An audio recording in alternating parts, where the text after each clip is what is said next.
Atomic standard time is based on the periodic vibration which is produced by this cesium clock. Without the measurement, no experiments can be conducted, nothing can be proved here. Types of systematic errors are instrumental error, imperfection in procedure, personal error. The very small value which can be measured by the measuring instrument is known as least count. Okay.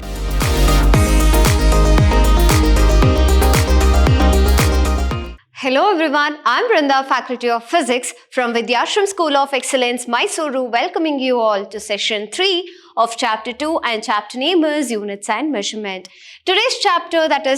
Today's session is the last bit of this chapter, Units and Measurements. So I want everyone to be attentive and listen to this class.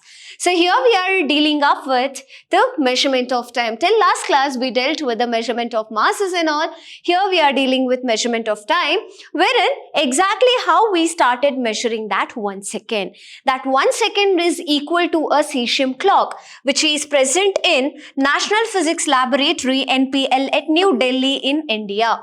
That is called as cesium clock. Why is it called as a cesium clock? That is because a cesium atom is taken, and an atom, it has got hyperfine lines within it, that is the energy levels which is determined in y-axis. That is, as the y-axis increases, that means to say that the higher energy level, there is increase in energy level, which means to say that this is the ground state. The base is known as ground state. So in ground state itself, there are hyperfine lines from one, that is the 0th state, to the first stage.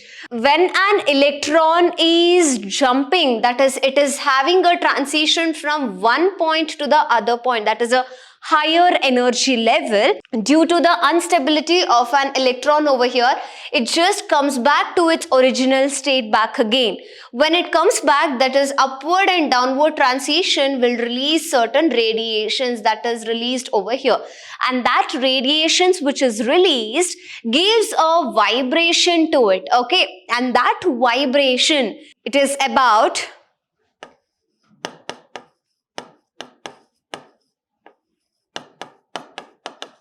this value, so much number of vibrations occur, which is equated as 1 second. So in 1 second, the cesium atoms gives these many vibrations when it makes a transition from the ground state to a higher energy level. So by this we consider this is equal to 1 second of the time. Okay, so that is why it is called, we consider the cesium clock as a reference. Atomic standard time is based on the periodic vibration which is produced by this cesium clock. So what is this cesium clock? It is nothing but the cesium atom is considered within which there is electrons which undergoes transition between the hyperfine lines, and it is situated in National Physics Laboratory at New Delhi. That is all about measurement of time, which we take exactly as a foundation in order to check the measurement of time. Okay. Next, we are going to accuracy, precision and errors. What is meant by accuracy now? Accuracy means accurate, means to say that we are very near to the values. That is meant by accuracy. Okay. So now, when there is measurement, something called as measurement, whenever you just get into experimental working or something, at that time, you just measure. And measurement is like a god for each and every values, whatever you take. Correct? Without the measurement, no experiments can be conducted, nothing can be proved here. So, measurements, that is the mathematical operations, is very much important, be it physics, be it mathematics, be it any subject. Okay? So now, the result contains whichever result you get through the experimental setups. The result contains certain uncertainty, and that uncertainty is called as errors. Okay. Every time, it is not that if it is 1.5 which is theoretical value for you, it has to be 1.5 in the experimental. No, because there are certain set of errors which I'll explain in types of errors when it comes, but whatever experimental conditions it is, you will have certain errors in your experiment. Nobody can be perfect. Okay. So now, the measured value is close to the true value. If it is very close to the true value, that is a theoretically accepted value, then you can say that is termed as accuracy. So we got to know what is meant by errors and what is meant by accuracy, and finally precision. What is precision? It is like precise. We are being precise about the value. Precise means there is certain limit which exists. So limit to what quantity is measured is said to be the precision. So it is the limit which is exerted to certain experimental condition or experimental setup. So it is like between this value and this value, your value has to be there. That is nothing but precision, being precise about the measurements or the values, whatever you consider. So that is all about your accuracy, precision, as well as errors. Next, we are going on to the errors, that is types of errors. There we have systematic errors and random errors. So this is very much important to say that types of errors, there are systematic errors and random errors, and types of systematic errors are instrumental error, imperfection in procedure, personal error. It is so very direct that you can understand what is actually instrumental errors, which means to say that the error which is associated with instrument itself, manufacture defect or something. Okay, so maybe the atmospheric conditions or atmospheric behavior which is acted when the experiment is conducted, which comes under the random error actually. Okay, so now instrumental error, the error associated within itself. Okay, so nothing you can do by it, only by taking the least count or something you can check on it and then you can minimize the error. Other than that, you can't completely take out that error. Error is there in each and every instrument or each and every experimental thing whichever you do.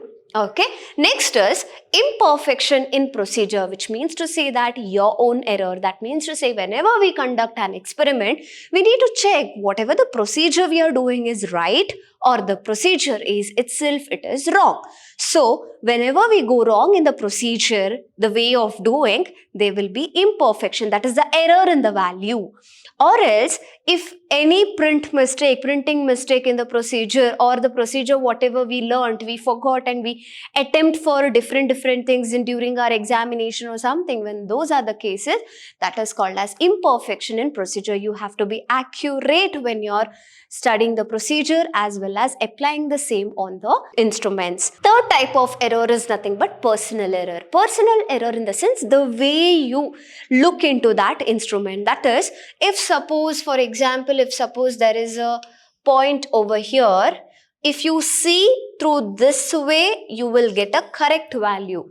Suppose if you stand here somewhere and see diagonally and you will feel that there is the value which is present here, but your actual value is this. Suppose sometimes you stand here and you watch, at that time you will get somewhere around here, and this is wrong and these are the wrong way of observing the value. Suppose you're standing right in front of a galvanometer, right in front of an ammeter or vernier caliper or screw gauge, keep it straight towards your eye and watch it straight so that you can get to know where exactly the value lies. You have to be very accurate whenever you're observing. So that thing comes under the personal error, your mistake. Okay, personal error means mistake which is done by the person who is doing the experiment.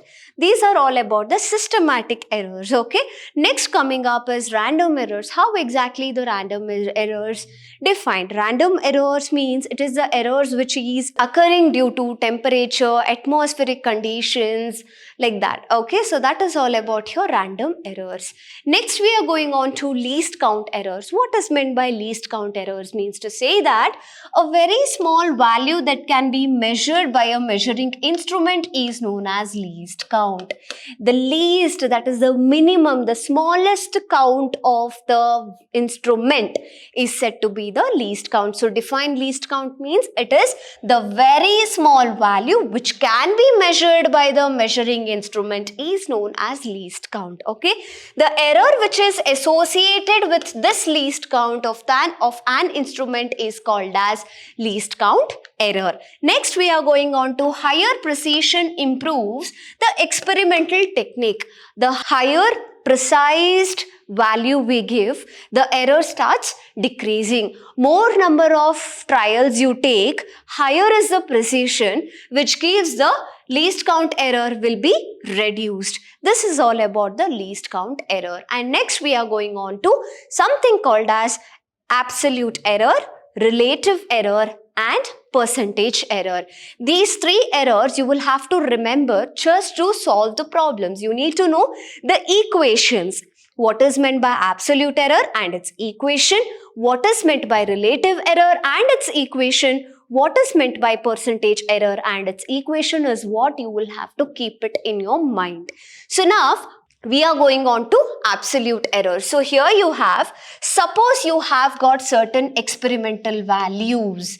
Okay, here you have to think about the things whichever happens in your lab as well as the theoretical part.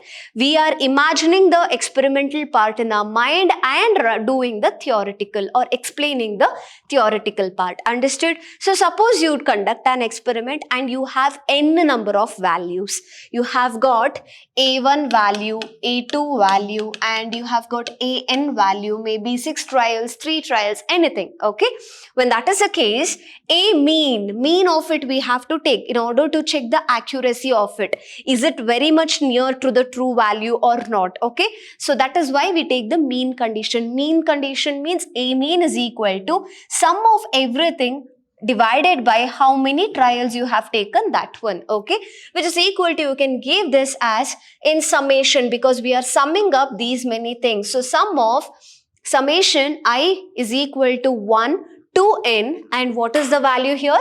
AI divided by n, because I is the one which changes till n. Okay, then you have absolute error for this mean what we consider. It means to say that the magnitude of difference, magnitude means it is said to be the values, magnitude of difference between the individual measurement and the true value of the quantity. True value of the quantity means to say that it is the mean because it is very near to the accuracy. That is why it is called as true value. So now the magnitude of a difference between the individual measurement and the true value of the quantity is denoted by delta A. How exactly to give the equation of this? We know that it is denoted by delta A. So magnitude of delta A is nothing but absolute error.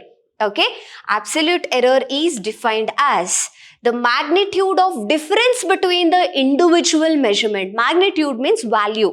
Value of difference between, that is difference between individual measurement and the true value of the quantity. Individual measurement, say it as A1.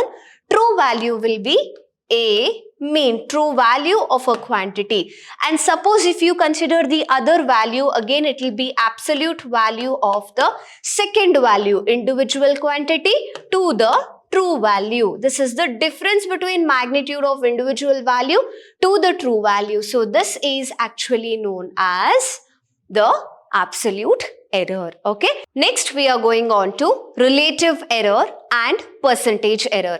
In case of relative error, instead of absolute error, we often use this relative error or the percentage error. So relative error means it is the ratio of mean absolute error to the mean value of the quantity measured, which means to say that it is relative error. I have relative error is defined as the ratio of, how can you give mean absolute error as? It is delta A mean, mean absolute error to the mean value of the quantity measured. So it is A mean. Okay, so this is the formula if suppose they ask you to calculate the relative error in any of the small numericals. Understood? Next we are going on to percentage error. This is relative error is expressed in percentage, that is into 100%. So for that we need to say that percentage error is given by delta A. Delta A is equal to, that is delta A mean divided by A mean, which means to say that this is the relative error formula into 100% gives you the percentage error. So that is all about your absolute error, relative error and percentage error. The only thing what you have to focus on is the formula of this as well as the definition. So now next we are going on to combination of errors. So combination of errors is classified as 3 types, and that is combination of errors in various mathematical operations. So which are those mathematical operations? Sum and difference is one operation, adding, subtracting, and product and quotient is the difference, is the operation. Product means multiplication, quotient means division, okay? And raised to the power is one of the mathematical operations. So we just check error of sum or a difference, and then error of a product or a quotient, and error in case of the measured quantity raised to a power is what we check. For all 3 things we have got a definition, that is a statement, and we go according to that statement, which is very easy. If you remember the statement, it is sufficient. For sum or difference we consider absolute error, and for product or quotient we consider the relative error concept, and this, that is raised to the power, is very easiest concept what we actually see, okay? Nothing is complicated in these things. You have to have a concentration whenever you read the statement of this, which is very direct to understand also, okay?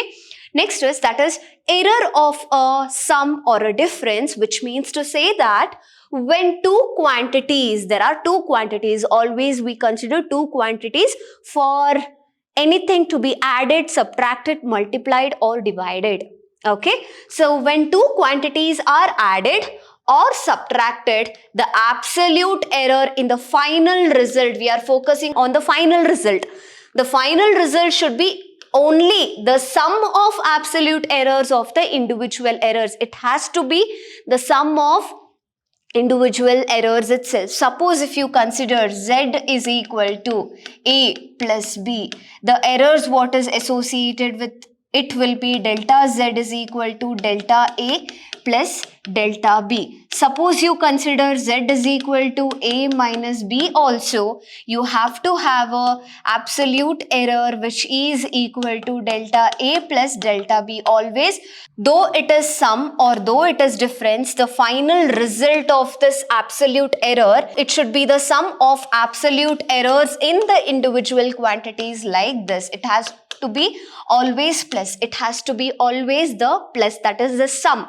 Understood? In case of the combination of errors in the first point, error of sum or difference, it has to be always positive. Next we are coming on to numerical, or based on this for you to understand in a better way. So we have 2 temperatures over here, wherein whenever we consider the sum or the difference of these 2 quantities, here we add up or subtract these 2 things, wherein this is the absolute error 0.5 degrees Celsius and 0.5 degrees Celsius. So the absolute error of this would be plus 0.1 degrees Celsius. This gets added up, which comes out to be finally plus or minus 0.1 degrees Celsius in this case, when actually you refer for the sum or the difference in combination errors. Next we are going on to error of product or quotient. That statement is nothing but when 2 quantities are multiplied or divided. I told you there in the errors in case of sum and difference you will have to consider absolute error, and here in this case you have to consider relative error. So when 2 quantities are multiplied or divided, the relative error in this result is nothing but the sum of relative errors in the multipliers, okay?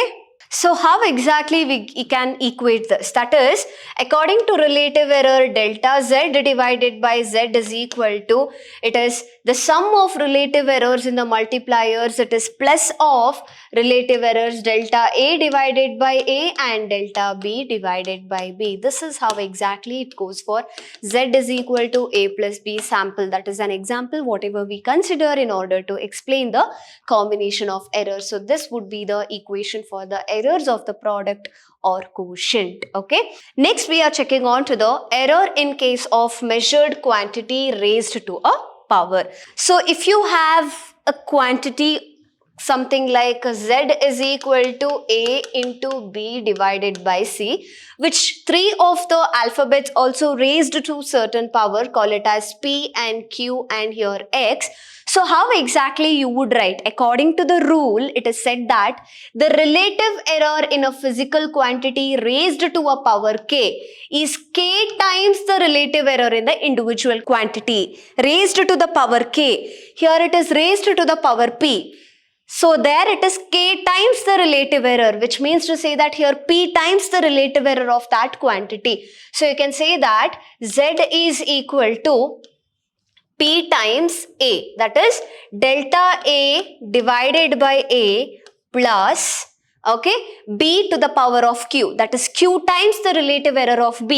So q times the relative error delta b divided by b, again plus, though it is in the denominator, when it comes up also we consider it as the positive because we consider everything as a sum of the quantities. So next is c to the power x, that means x to the power x times the relative error of c. So x times the relative error of c. So this is how exactly the error in case of measured quantity raised to a power is being explained. Okay, that is all about this combination of errors. Next we are checking on to this z is equal to a 4, a to the power of 4, b 1 by 3, c into d 3 by 2. For this, having the same previous equation, that is same previous equation which is occurring for the errors in case of power which is raised, we consider that in red z is equal to 4 of the error plus 1 by 3 times the error of alphabet b plus 1 times the error of alphabet C plus 3 by 2 times the error of alphabet D. This is D. Okay. So that is all about the relative error in case of the raised to certain powers. Next we are having significant figures. In case of significant figures, the result which is obtained due to measurement includes certain digits, which is known as reliably, and the first digit that is uncertain is known as significant digits or significant figures. There are certain set of digits in a numbers or the values whatever you get which is said to be significant digits or significant figures. Okay, so for that you have to have certain set of rules, and what are those rules? According to the rules itself, you will have to take up the units and measurements whichever is there. That is why your physical world chapter and units and measurement chapter acts as a base foundation for each and every concepts what you learn in the upcoming chapters. Hereafter you will have much more elaborated things on the subject physics. Only till this chapter it is like the basics and the easiest concept what you study. Okay, so let us come into the rules for the significant figures.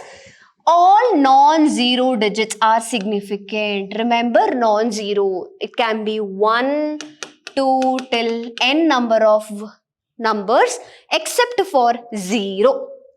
Okay, next is all zeros between non-zero digits are significant no matter where the decimal point lies. Suppose if I take an example here, it is like 1.036. All zeros between non-zero. So 1 is non-zero, 3 is non-zero, 6 is non-zero. You have 0. So here how many significant numbers are there or figures are there? 1, 2, 3, 4. There are 4 significant figures. Suppose if it is 4003, then here also you have got 4 significant figures. Okay, this is one set. Here, if suppose it is 1320, it is known as 203, or it is known as 1, 2, 3, 4, 5. You have 5 significant figures, or 2, 3, 6, 7. You have 4 significant figures. That is according to your first rule. Your first rule is over, your second rule is over. What is the third rule? If number is less than 1, means to say it is 0. to the left of the first non-zero digit are not significant, which means to say that if suppose there is a point here, to the left of a decimal if you have 0 and to the right of a decimal also you have a 0 and you have certain set of numbers over here, you have got all this 0 to be cancelled out. You have got only 2 significant figures here. Understood? Very important that you have to remember. You will get n number of questions which confuse you, but you should have to have a very strong grip over the rules which will break your confusions. Okay. Next is the terminal or trailing, means the ending zeros. Terminal or trailing zeros in a number without a decimal point are not significant. So suppose if you have 2000, we can say that the terminal, ending or trailing zeros without a decimal, there is no decimal places here. So these zeros are said to be not significant, which means to say how many significant figures are there? It is only one significant figure which is there over here. Okay. Next, the trailing zeros in a number with the decimal point are significant. Suppose if you have 2.3 zeros, same thing, but in case of this, I have given just one single point. If that is the case, I have 1, 2, 3, 4. 4 significant figures. Why? Because I have the decimal place here. That is the trailing zeros, which means to say ending zeros in a number with the decimal point are significant. Understood? I hope you're clear with all these 5 rules, whatever I have taught now. Next, finally, there are certain confusions regarding trailing zeros in a number with no decimal place in which can be cleared by using power rule. For that is like, suppose you have 16.4 centimeters. In case of meter, you can write it as 0.164. So you have 3 significant figures as usual. It is always like centimeters means into 10 raised to minus 2. You can clear up with by writing the powers itself. But the same number will be there, only the power will be changed. So you can write 16.4 centimeters as 16.4 into 10 to the power of minus 2 also, or else you can write in this way. Okay, this is how exactly the rules is carried off. There are certain set of rules whenever we add, subtract, product or multiplication with respect to the significant figures, that is the decimal places. Sometimes we'll have a question, ma'am, how exactly we are supposed to keep the decimal places? Can I round it off to 1? Can I round it off to 2? Or else is it that the whole figures whichever is shown in the calculator, am I supposed to write that? For everything you have one easiest solution. Study this concept. That is to say that arithmetic operations with the significant figures, that is, the rule says that the final result, it shouldn't have more significant figures than the originally measured value. So you have to see 4.327 and 2.51. Out of this, which is the minimal value? That is 2.51. So we will stop to the minimal value 2.51 itself. We will not extend the value whichever. Suppose if there is something that we have to find out density. Density is nothing but mass by volume, to which we get 4.327 divided by 2.51. On calculating this, we get 1.6880, for which we will just round it off to 1.6, just 2 digits, which is minimum out of these two, that is this. So only after decimal places there are only 2 digits, so I can round it off as 1.69. But why 9, ma'am, when 8 is there? That also would be the question. For this, there is again other set of rules why we are writing 9. For that, let us go later. I'll just explain you. Next, you have rules to be followed in case of this multiplication division. The final result must retain as many significant figures as in case of the original number is the thing. So you have got certain set of addition or subtraction. Final result should retain as many decimal places as a number which is with the least decimal places. This is what I had explained you. Next, we are going on to the rounding of the significant figures. So I have asked you to round off for three significant figures where we have 1, 2, 3, 4. 1, 2, 3, 4, 1, 2, 3, 4. We have 4 significant figures, but I don't want to keep it in 4 significant figures. I have to reduce or concise it to just 3 significant figures, for which what will I do? That is, why did the one number what I had as 1.6886 was the number whatever I had got the value in case of the density, that is 1.69 grams per centimeter cube was the value whatever I've got there. But now what is that I have done here? That is approximated to 1.69 grams per centimeter cube. And why is this? I'll give you an answer for it, or else you yourself will have the answer by the time I finish this. See, now we are rounding off to 3 significant figures. There I had to round off for 3 significant figures as usual, because in question the minimum original value whichever I had was 3 significant figures. Volume was for 3 significant figures and the mass was for 4 significant figures, but I wanted only 3 significant figures. That is the minimum value to which I have rounded off. So suppose if you take 2.746, 3 significant figures means I have to consider 2.74. But fourth figure is more than 5. If it is more than 5, I have to add 1. Add 1 to the previous term. That is, for this 4, I have to add 1. So I can write 2.75. This is 1, 2, 3. Rounded off to 3 significant figures. So my work is over. Okay, this is why I have rounded off this also, because according to the rule, I have 1.68 and there I had the question as 1.2 digits after the decimals. So there were only 3 significant figures, to which I also had to round it off to 3 significant figures. So here I have 1, 2, 3, 4, 5. I don't want 5th one, I don't want 4th one. But when I round off only 3 significant figures here, I have to see the very next figure, which means to say that it is 8. 8 is greater than 5. So if it is greater than 5, I have to add plus 1 to the preceding term or the preceding number. So that is why I have written 1.69. Got it? Similar way, now I am dealing with 2.743.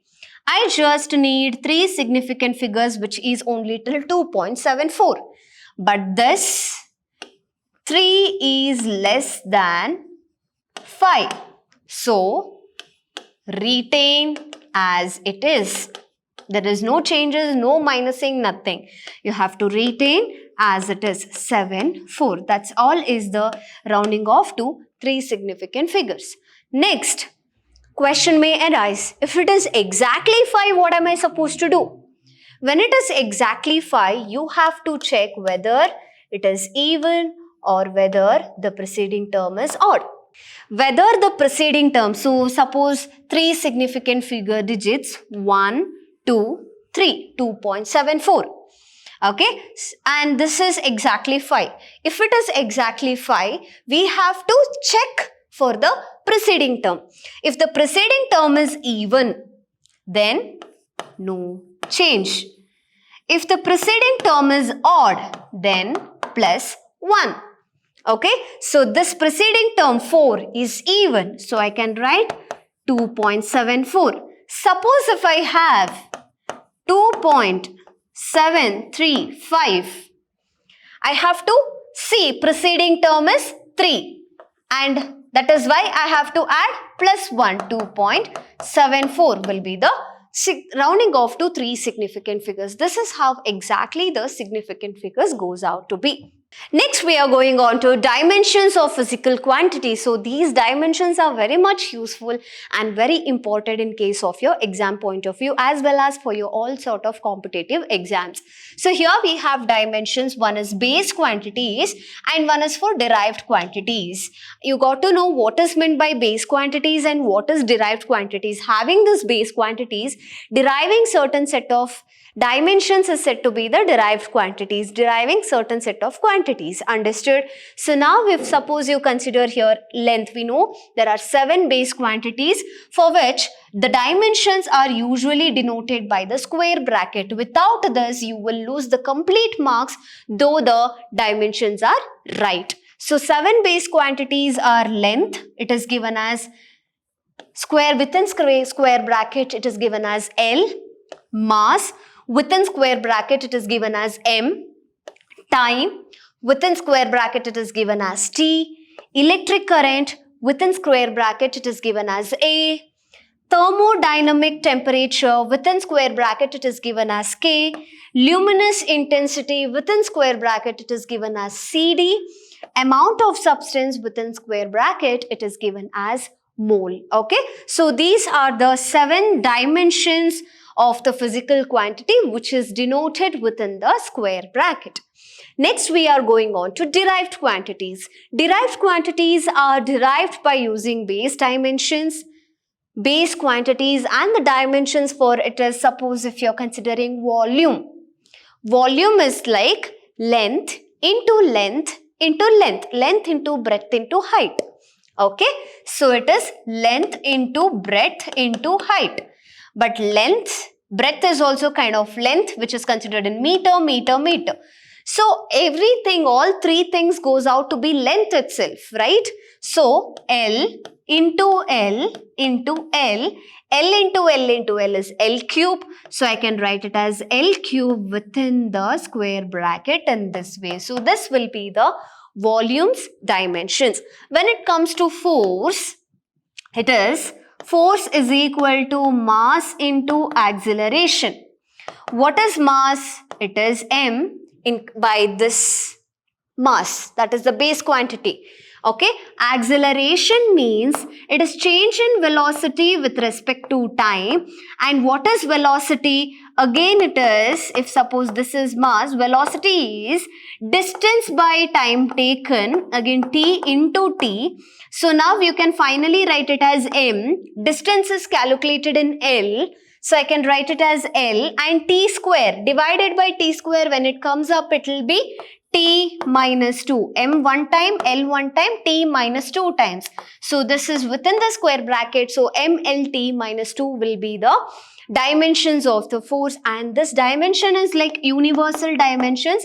To find out each and every dimensions, most of the time we use force as a base quantities. Okay, so that is what you have to understand, how exactly to go on with the selection of the dimension.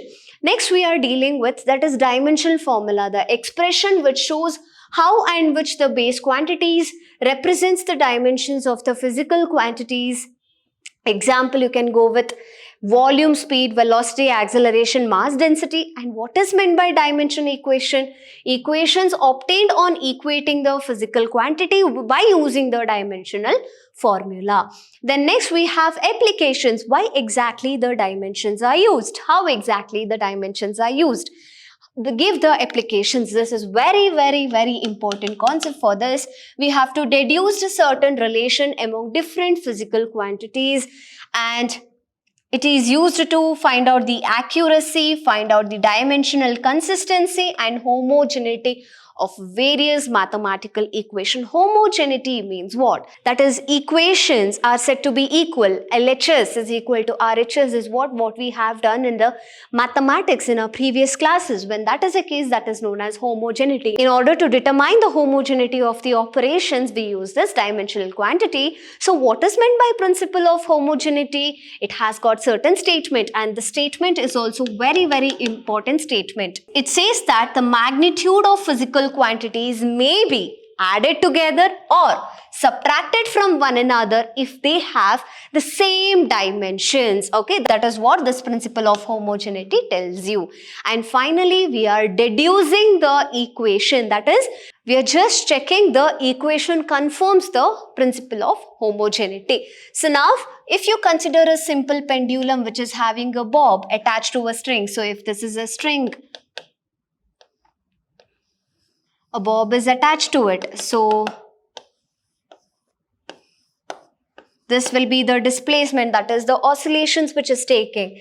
Under the action of force of gravity, suppose the period of oscillation of a simple pendulum, it depends on the length, mass and acceleration due to gravity. We have to derive an expression for the time period. By having the dimensions, let us use it. That is to say that the time period is proportional to length, acceleration due to gravity and mass of the bob. So Lx, Gy and m to the power of z is what we consider, okay? So when you remove the proportionality constant, you will have k into L to the power of x, G to the power of y, x to the power of z. Now, get the dimensions for it. M0, L0, t to the power of 1 in case of left hand side, and you have k into k is said to be constant, so there is no dimensions for it. L means length, length to the L to the power of x, and you have G. G means acceleration due to gravity. We know that acceleration due to gravity is nothing but meter per second square. Meter means it is length, second is time, t square, LT square, t minus 2. So it is LT minus 2 to the power of y, and this should be m. So it is mass m to the power of z. Equate only the powers. So you have m naught L naught T1, which is equal to k L x and y. You have x as well L to the power of y. So you can consider x plus y, t minus 2y and m to the power of z. Only operating only the powers, you have x plus y is equal to L dimension you have x plus y, and to L dimension you have 0. You can take 0. So you can write it as x is equal to minus y. You don't know what is x, you don't know what is minus y. So leave it there itself and continue with the further thing. That is, now L terms are over. Now you have to take t terms. So for t you have 2y is equal to t to the power of 1. So y you will have half. So you know what is y now. So if you take x is equal to minus half will be the value here, and the missed one is like negative here. If it is negative minus 2y, yeah, so it is x is plus half and y is minus half. Next, for the z term upon m, you have z term as 0 upon m. So z is equal to 0. Now on equating these set of equations, you will have t is equal to k into L to the power of, if suppose you consider this as equation 1, substituting the value of x, y and z to equation 1, k into L to the power of half, g to the power of minus half and m to the power of 0, this goes out to be 1.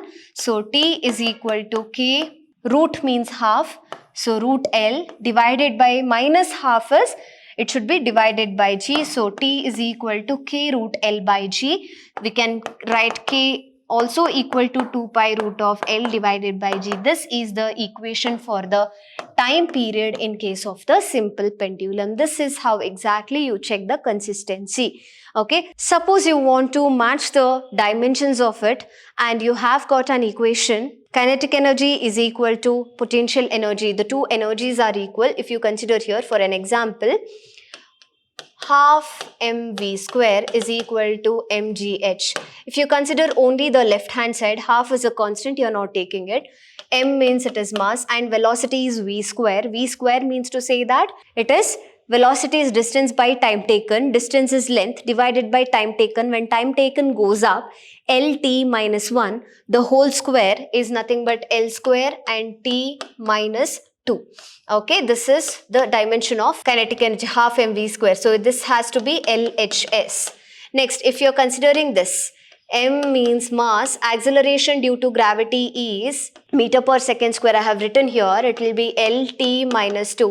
Height is nothing but length. Again it is m. L into L is L square. Then again it is T minus 2. Again back again, this also is RHS. So now LHS and RHS, when you relate it, ml square T minus 2, ml square T minus 2.